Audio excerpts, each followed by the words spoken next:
حدیث میں آتا ہے رسول اللہ صلی اللہ علیہ وسلم نے فرمایا کہ جب کسی بندے سے گناہ ہوتا ہے اور وہ اللہ کے سامنے ہاتھ اٹھا کے توبہ کرتا ہے تو اللہ فرشتوں سے کہتے ہیں کہ دیکھو یہ مجھ سے توبہ کر رہا ہے نا، تو اس کو یقین ہے کہ کوئی خدا ہے، کوئی رب ہے جو اس کے گناہ پہ سزا بھی دے سکتا ہے اور معاف بھی. حالانکہ ابھی اللہ نے سزا دی نہیں ہے، کوئی نظر بھی نہیں آ رہی سزا اس کو یقین ہے کہ میرا کوئی رب ہے جو اس گناہ پہ سزا بھی دے سکتا ہے اور معاف بھی کر سکتا ہے، تبھی یہ مجھ سے گڑ گڑا کے معافی مانگ رہا ہے. تو میں اس کے عمل کی لاج رکھتا ہوں. اس کا یہ نہ بہت سے گناہ کرتے ہیں، نہیں ہاتھ اٹھاتے اللہ کے سامنے، اور اللہ کو دیکھنے کے بعد تو سارے ہی ہاتھ اٹھائیں گے، تو پھر تو سارے اٹھا لیں گے ہاتھ، توبہ کریں گے.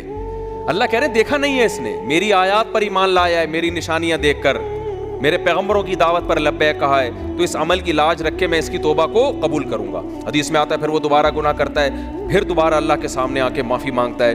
اللہ کہتا ہے دوبارہ گناہ ہو گیا، پھر معافی مانگنا اس کی علامت ہے، اس کو یقین ہے کہ میرا کوئی رب ہے جو گناہوں پہ سزا بھی دے سکتا ہے اور جزا بھی دے سکتا ہے، معاف بھی کر سکتا ہے.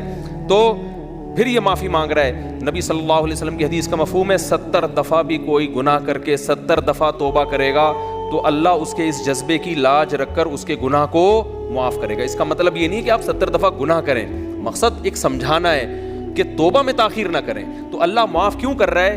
اس کے اس توحید والے نظریے کی بیس پر کہ اس کو پتا ہے کہ مجھے گناہ معاف کروانے کے لیے میرے پاس اللہ کے سوا کوئی آپشن نہیں ہے. تو توحید اللہ کو بہت پسند ہے، شرک سے اللہ کو بہت زیادہ نفرت.